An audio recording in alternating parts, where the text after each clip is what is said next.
Hi there, Pastor Jerry, Samaritan's Heart Mission Church. All right, a couple of weeks ago, I don't remember how long ago, it's been 2-3 weeks ago, I started a message by asking the question or pointing out that by the time a child is 2-3 years old, they have mastered a word beautifully because they've heard it many, many times. And that word is no. Okay? You know, parents, no, maybe it's no. Or no, honey. Oh, I see how this works. No means I shouldn't do that. So they learn no. They're usually much more defiant. No, but now as they get a little older, let's say 5 or 6 years old, now they have a sentence that they use all the time. If you tell them to do something and they don't agree with it, or if they think one child is getting to do something that they're not, what will they say? Say it with me. It's not fair. I'm sure that's what you said wherever you may be. And that's exactly right. It's not fair. Boy, if I had $1 for every time I said that as a kid, I probably could have retired a long time ago. Because we just intrinsically, or that is basically, feel things should be fair. What does fair mean? Well, I get the same amount as you of anything. Time, attention, money. It's not fair that you get more. And it was pointed out to me, fair isn't always equal. If you own a rabbit and a cow, and you feed the cow the same amount of grass you feed the rabbit, it's equal, but it's not going to be very fair to the cow. So it can be complicated. But we have that sense that anytime anyone is getting more than we are, it's not fair. And it usually comes out sounding a lot like that. The test of our spirituality comes when we find ourselves faced with injustice and cruelty and ingratitude and turmoil. Well, it says injustice. I would throw in there being falsely accused of something. All these can turn us into spiritual sluggards, writes Oswald Chambers. They can cause us to retreat from the world. And now we use prayer and Bible reading merely to soothe ourselves. We're not trying to be closer to God. Life's unfair, so I'm going to use the Word of God and praying to God as kind of a balm to soothe my pain. But I'm not really using it in a way that makes me closer to God. I want you to fix it now. And when that doesn't work, well, I prayed to God, and it's not fair. God isn't fair. That's what happens next. I'm not saying that's true. I'm saying that's where your mind goes. Wow. Why do I have cancer and they don't, and I pray for God to cure? That's not fair. God's not fair. God doesn't care. God is, or God isn't, God isn't. Oh, and it gets even worse.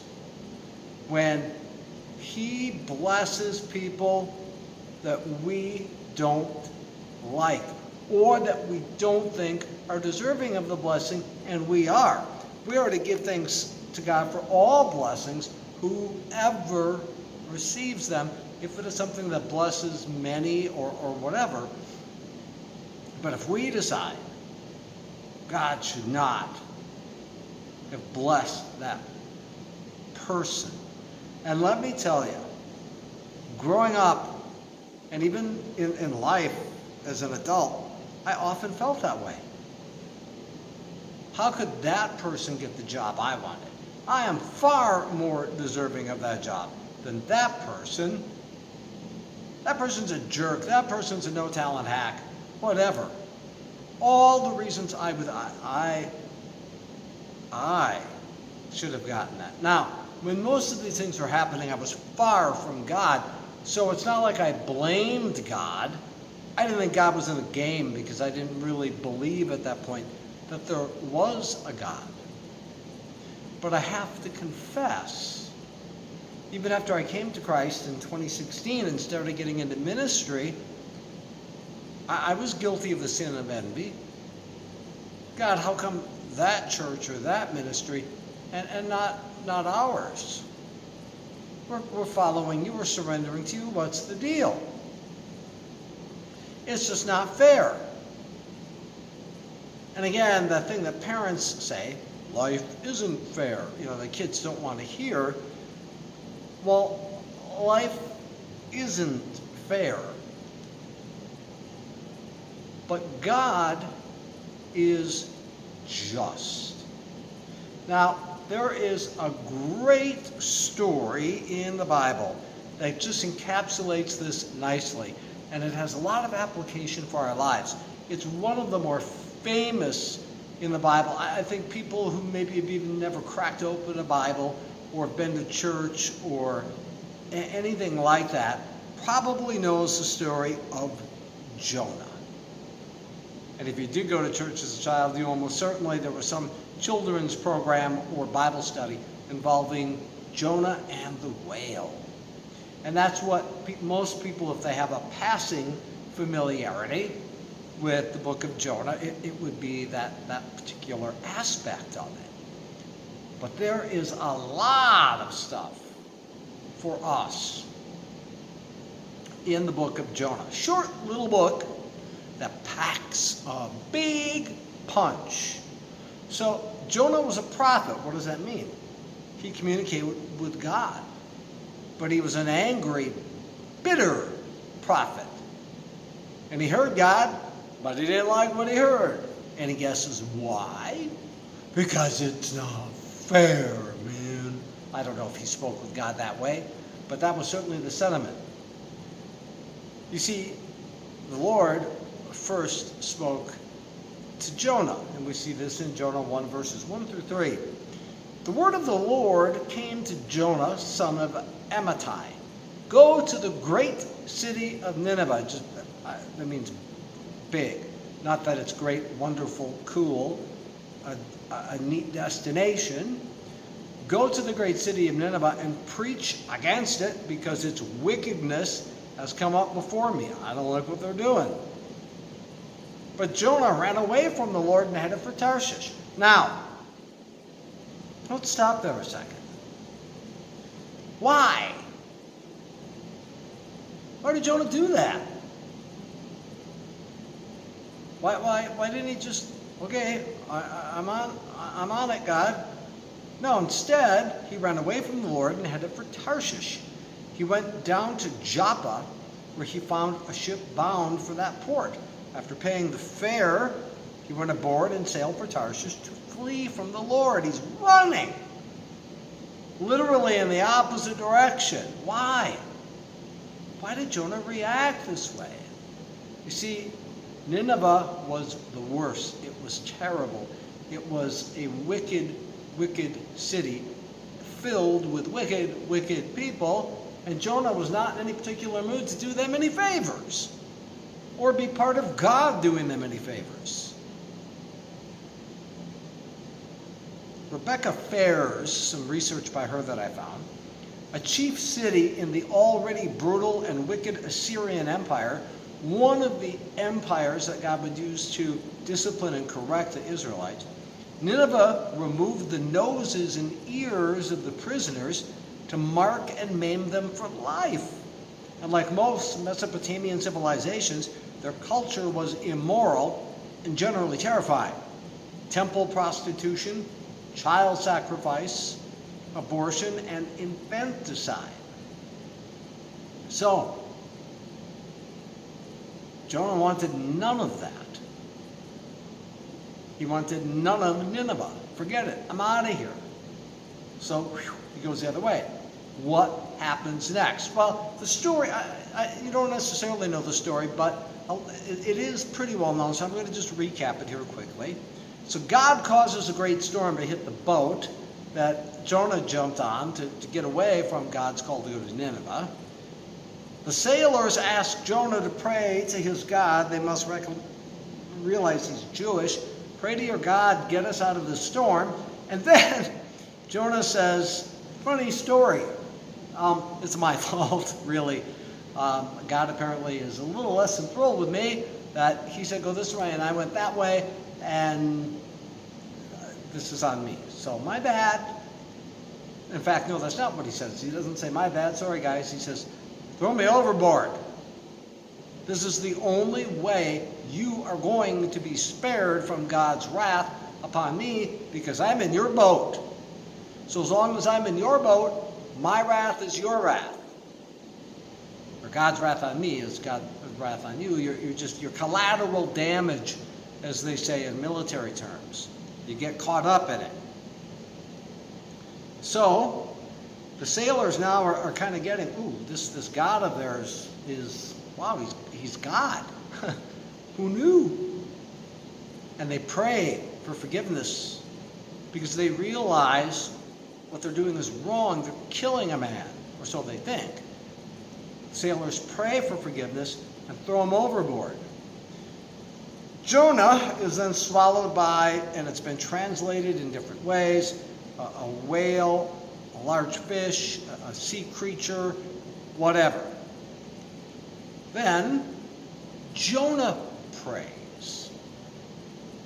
You want to talk about there not being any atheists in foxholes, not in the bellies of large fish either. Okay, so he realizes he done messed up, and he prays. I just love this. Jonah is vomited on the shore. I mean, there are sarcastic comments, and there are sarcastic comments. But God having the whale, whatever, puke him up onto the shore. That's a statement. So, God's like, let's try this again, shall we? Then the word of the Lord came to Jonah a second time. Go to the great city of Nineveh and proclaim to it the message I give you.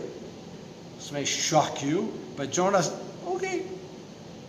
Jonah obeyed the word of the Lord and went to Nineveh this time. Now, Nineveh was a very large city. It took 3 days to go through it. So he didn't stand at the city gates and say, hey, God's coming to get you, better knock it off.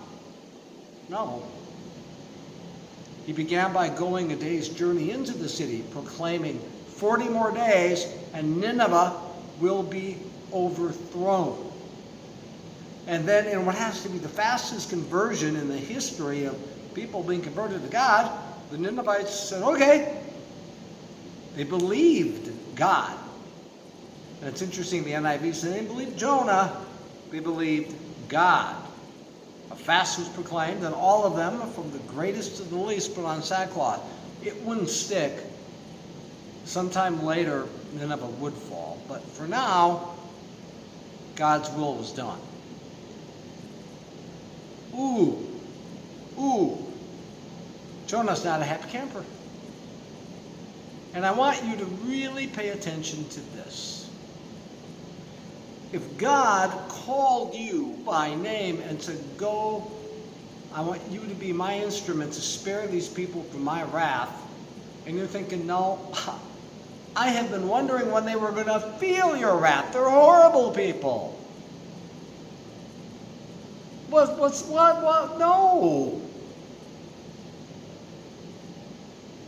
This time, he became angry. It seemed very wrong to him. He prayed to the Lord. Isn't this what I said, Lord, when I was still at home? I knew you were going to do this. That's why I tried to forestall by fleeing to Tarshish. I knew you would be gracious and compassionate. You are a gracious and compassionate God, and I knew you were going to do you. I knew that. This is exactly the outcome I did not want to see. Slow to anger, abounding in love. A God who relents from sending calamity. You're a good, gracious God. What you wasted it on these yutzes for? I want you just to stop a minute there. If you're waiting for a breakthrough in your life, and it happens to somebody else that maybe just, is not a particularly good person, how do you react? And I will confess, in the last year, I have stumbled in this area. What, them? They got that grant money, shame on me, and I've taken that to God.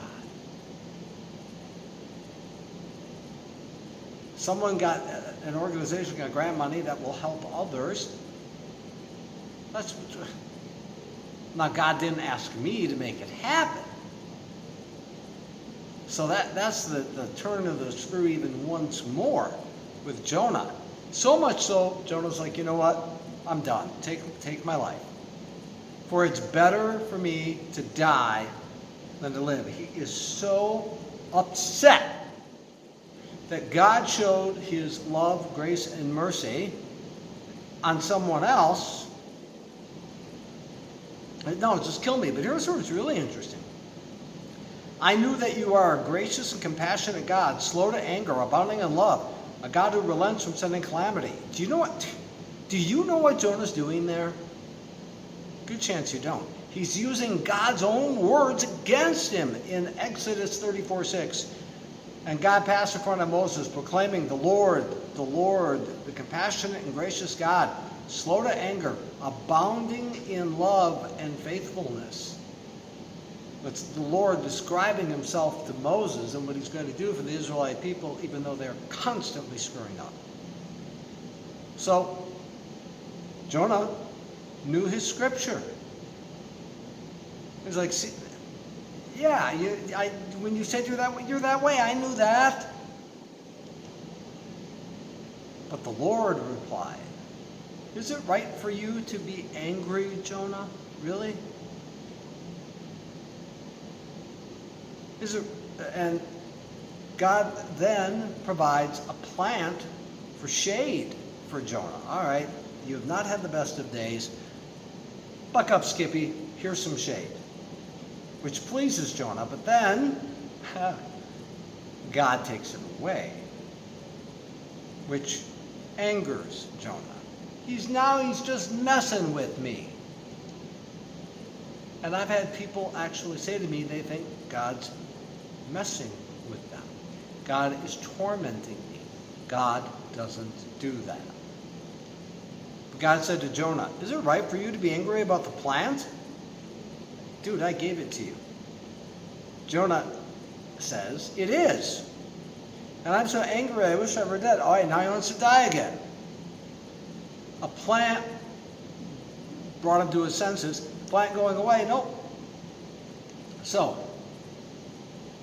God says, you've been concerned about this plant, though you didn't tend to it, you didn't make it grow. It sprang up overnight, and it died overnight.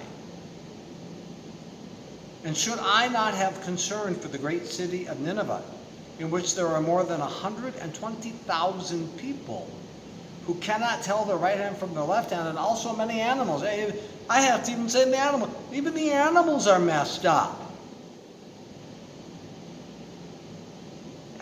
I'm God. If I want to save them, and I want to use you to do it, I'm just, Jonah, I love you and all that, but what's it to you? What does this mean for us? Has God ever had to say to you, what's it to you? And what's driving, at the end of the day, what's driving Jonah? He's angry. We see it several times. This angered Jonah. Jonah was angry. God took it. He was angry. He had to go to Nineveh. Angry with the plan. Angry. We get angry with God. And we can admit that because he knows. If we try to do, I'm not angry, he knows what's in your heart. He knows. He knows. So what's in this for us is, how do we manage that anger? Whether it's because we think life is unfair, God's unfair. Anger management. God, slow to anger, abounding in love and faithfulness. Well, let's take a look at a few ways. Don't be angry about God's concerns for others. Don't be angry when God is God. See, the key is gratitude. If you're thankful for what you do have, you'll remember there are people that don't have some things that you have. God doesn't want them, whether they're believers or not, but if they are believers, God doesn't want them to be angry at him for what he's giving you. Don't be angry that our attempts to save ourselves are in vain. When you turn your back on God, or when you just, you know what? You are not acting quickly enough for me, or you are asking me to do something that I think is a bad idea. So, I'm going to have to handle this myself. That is just never a good idea. And God spent the first few years of this ministry shaking that out of me. Stop going it your own. When I tell you to go to Nineveh, go to Nineveh. Now, in this case, in this church, we were impatient. We assumed, and that's going to be a message coming up, I thought God would ... We were sure we knew what this church, Samaritan's Church, was to be, serving these neighborhoods, and we do, but not primarily. Primarily, our mission has become ministering to and serving the unhoused. And then, there are times I try to do that our own way. Wait for God. And when he says go, go. And don't get upset with him. I mean, Jonah at least realized he was in the belly of the large fish because he goofed. He was still angry about it later, but I mean in that moment that he prayed. This is a big one. Don't be angry when God calls you to serve those you consider unworthy. I had a moment recently. And I was out of line. Before I get to the end of this story, I was out of line and I apologized to the person. Okay. Walking by a conversation that has nothing to do with me, and I hear someone say, I was in law enforcement for 24 years, and I would say a vast majority of homeless people earned it. Oh.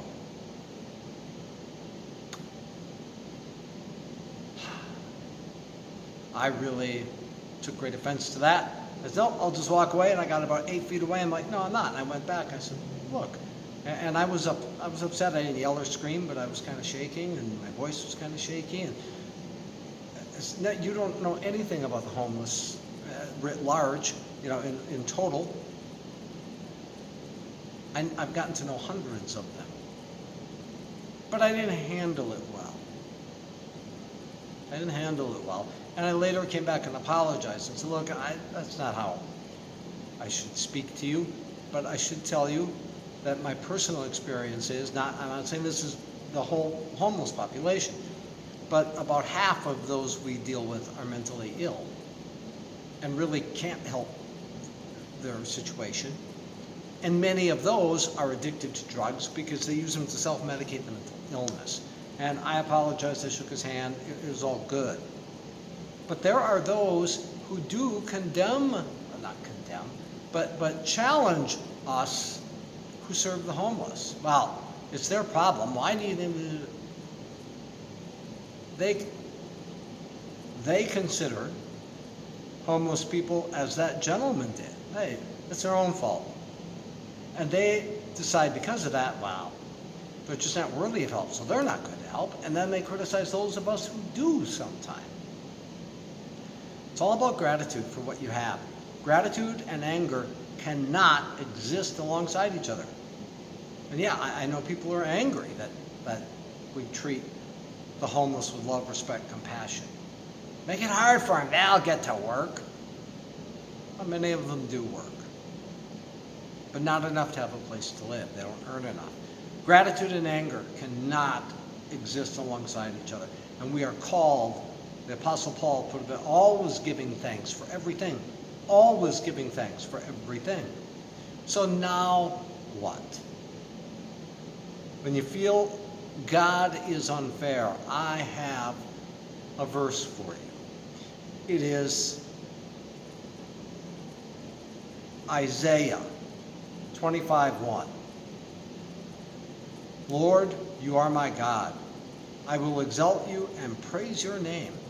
For in perfect faithfulness you have done wonderful things, things planned long ago. Things planned long ago. Take a look around. Don't be angry because God loves everybody and he calls on you maybe to help someone you don't care for or blesses them in a way. He's not fair, but life isn't fair, excuse me. Life isn't fair, but God is just. And when we surrender our whole selves to him, whatever inequities, whatever unfairness we see, this side of heaven is really a very small period of time. So, don't make God puke you up somewhere, okay? Life isn't fair, but God is just. Never forget that. God bless.